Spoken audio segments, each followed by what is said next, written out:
Pakistan condemns India's decision to hold G20 meetings in Kashmir. जो G20 की कुछ मीटिंग्स इंडिया के कश्मीर के एरिया में रखी गई हैं, उसके ऊपर अब पाकिस्तान का स्टैंड से आया और पाकिस्तान ने उसके ऊपर बहुत ज्यादा नाराजगी और खफगी का इजहार किया। पाकिस्तानी लोग जो है वो आप लोगों के लिए बहुत कुछ हमदर्दी दिखाते हैं। भाई आप मुझे बोलो, जब हमारी गवर्नमेंट हमारे लिए हमदर्दी दिखाती है, हमदर्दी दिखाना क्या होता है? हमदर्दी यानी कि अवाम के मसलों पे काम करना होता है। इट्स नॉट लाइक कि आप लोग मुंह से बोलोगे लेकिन करोगे। हम लोगों ने कब ही बोला, आप हमें बोलिए, हम लोगों ने कब ही बोला हम लोगों को आजादी चाहिए? आजादी अगर है तो वो है इंडियन कश्मीर में। ये डिस्प्यूटेड टेरिटरी है और इसमें ये जो इस वक्त एक मीटिंग हो रही है, इस पे आप शामिल ना हो सकता है इंडिया आने वाले दिनों में सुपर पावर बन जाए और हम इंडिया से ही मदद मांगे।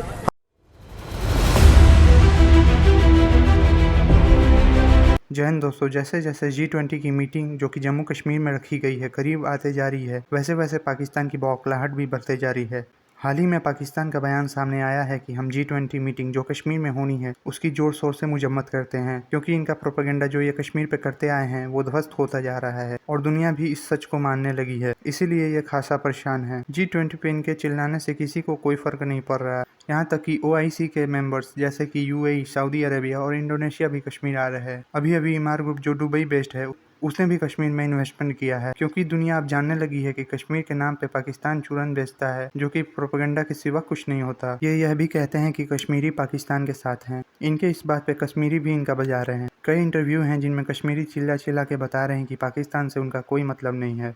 ऐसे ही एक क्लिप जो आप वीडियो के अंत में देखेंगे, जिसमें एक कश्मीरी लड़की इनके सारे प्रोपेगेंडा का माकूल जवाब दे रही है। हालांकि वीडियो काफी लंबी और इंटरेस्टिंग है, इसलिए यहाँ कुछ क्लिप्स ही दिखेंगे। पूरे वीडियो के लिए आप कमेंट कर सकते हैं कि इस वक्त G20 की जो चेयर है, प्रेसिडेंसी है, वो भारत के पास है। एक मीटिंग जो है G20 की भारत ने मकबूजा जम्मू और कश्मीर में भी रखी है, श्रीनगर में 22 से 24 मई को। और ये जो मीटिंग है ये टूरिज़म के हवाले से है। अब ऑब्वियसली भारत का ये ऑब्जेक्टिव रहा है कि जो मकबूजा जम्मू और कश्मीर है उसमें जो उसका ऑक्यूपेशन है उसको किसी तरीके से लेजिटिमाइज़ किया जाए और उसको यूँ बताया जाए कि वो तो इंटेग्रल पार्ट है भारत का। असल जो मामला है, जहाँ डिस्प्यूट है, वो आज़ाद जम्मू और कश्मीर, जिसको वो पाकिस्तान ऑक्यूपाइड कश्मीर कहते हैं, और गिलगित बल्तिस्तान है, या फिर चाइना के पास कुछ इलाके हैं साइचिन वगैरह के, वो सारे डिस्प्यूटेड एरियाज़ हैं। तो हमारे लिए क्या लाइमा अमल होना चाहिए? कम से कम देखिए ना, इस वक्त भी अगर आप देखिए तो G20 में तीन मुसलमान ममालिक हैं, जिनमें टर्की है, सऊदी अरब और इंडोनेशिया। और ये तीनों ममालिक जो हैं ये OIC के मेंबर्स भी हैं, बल्कि टर्की और सऊदी अरेबिया तो OIC कॉन्टैक्ट ग्रुप के मेंबर्स भी हैं। तो अब हमें क्या करना चाहिए? पहला तो मेरा ख्याल यही है कि थोड़ा सा अपनी डिप्लोमेसी में हम थोड़ी सी जान डालें और तमाम ममालिक को, जितने भी G20 के ममालिक हैं और यूरोपियन यूनियन है, वहाँ हम डिमार्श पेश करें और डिमार्श में यही कहें कि जी ये डिस्प्यूटेड टेरिटरी है और इसमें मीटिंग हो रही है, इस पे आप शामिल ना हो। ठीक है, वो हमारा जो है उसको रिजेक्ट कर देंगे, कोई बात नहीं, लेकिन हमें इन चार ममालिक के साथ कम अज़ कम मिलकर काम करना चाहिए। उसमें चाइना भी शामिल है। चाइना और फिर ये तीन ममालिक चाहिए उनको कन्विंस करना चाहिए कि ये डिस्प्यूटेड टेरिटरी है और यहाँ पे इस किस्म के मल्टीलैटरल मीटिंग होना भारत की एक लिहाज से काबिश है कि इसको जो अपना उसकी ऑक्यूपेशन है उसको लेजिटिमाइज करे। मैं एक कश्मीरी होने के नाते मैं इंडिया के कश्मीर से बिलोंग करती हूँ और आप सब लोग इस बात से बखूबी वाकिफ होंगे कि कश्मीर में क्या-क्या डेवलपमेंट्स हुई है, इंडिया में पिछले कई सालों से क्या-क्या डेवलपमेंट्स हुई है। और ऑन द अदर हैंड अगर हम पाकिस्तान की बात करें तो पाकिस्तान बतौर पाकिस्तानी आप भी जानते हैं और मुल्क भर की आवाम भी आपकी जानती है और दुनिया भर की आवाम जानती है कि पाकिस्तान इस टाइम पे किन-किन इश्यूज से गुजर रहा है, क्या-क्या सिनेरियोज आपकी कंट्री में हो रहे हैं। तो इस चीज के बारे में आपसे ही हमें कुछ लोगों से ही जानने को मिला। मैं बहुत सारे डिबेट्स पे आती हूँ, मैं बहुत सारे इंटरव्यूज देती हूँ, लेकिन कहीं ना कहीं जो है पाकिस्तानी लोग भी इस चीज को एक्सेप्ट करते हैं कि गलती पाकिस्तानी जितने भी डिप्लोमेट्स ऊपर बैठे बैठे हैं, जितने भी वहां पे पॉलिटिशियंस हैं, यानी कि पाकिस्तान की पॉलिटिक्स पूरी की पूरी ही गलत है। मुझे लगता है as a Kashmiri, as an Indian, जितनी भी डिप्लोमेसिया पाकिस्तान ने हमारे नाम पे चलाई है, बिकॉज एज ए कश्मीरी में मैंने भी कुछ चीजों का मुताला किया है और मैंने भी कुछ चीजें देखी है। नेशनल डिबेट्स, इंटरनेशनल डिबेट्स हुआ करते थे जहां पे आम तौर पर आप देख सकते हो यूएन में भी हमारी ही बात उठाई जाती थी, कश्मीर की ही बात उठाई जाती थी।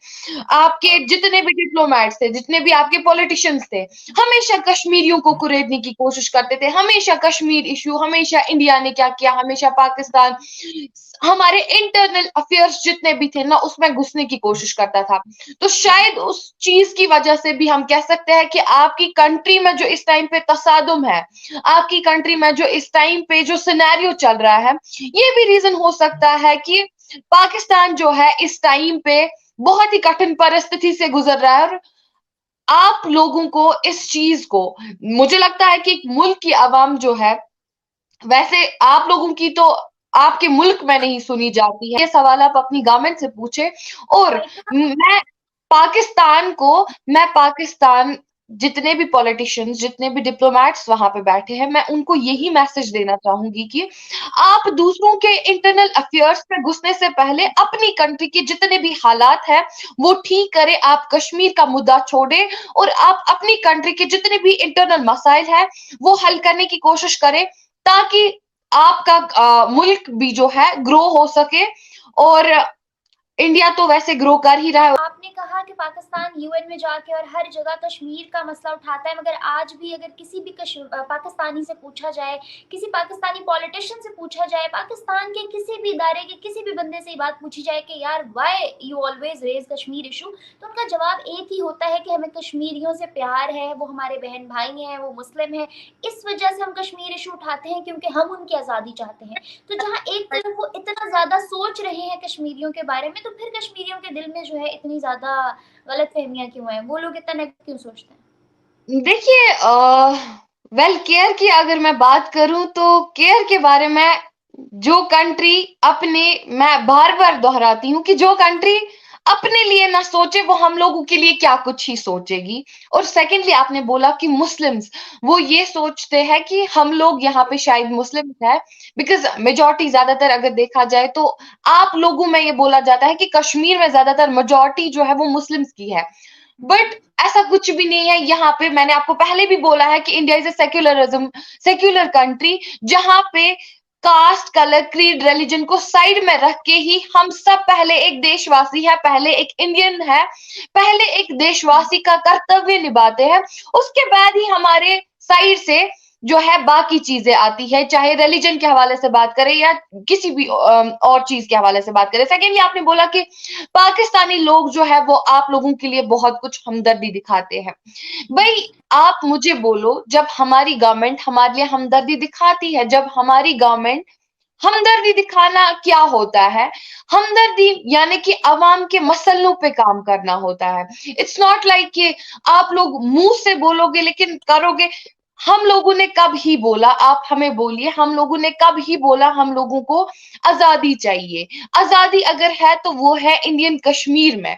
पाकिस्तान ऑक्युपाइड कश्मीर की भी आपने हालत देखी ली होगी कि किस तरीके से जो है आटे के लिए उनको बाकी चीजों, चाहे कि जितनी भी खाने की चीजें थी, कितनी महंगाई है। तो मैं इतना बोलना चाहूंगी, जो कंट्री अपने लिए कुछ नहीं कर पाई वो हम कश्मीरियों के लिए क्या कुछ करेगी? भाई हम तो इंडिया में रह के खुश हैं।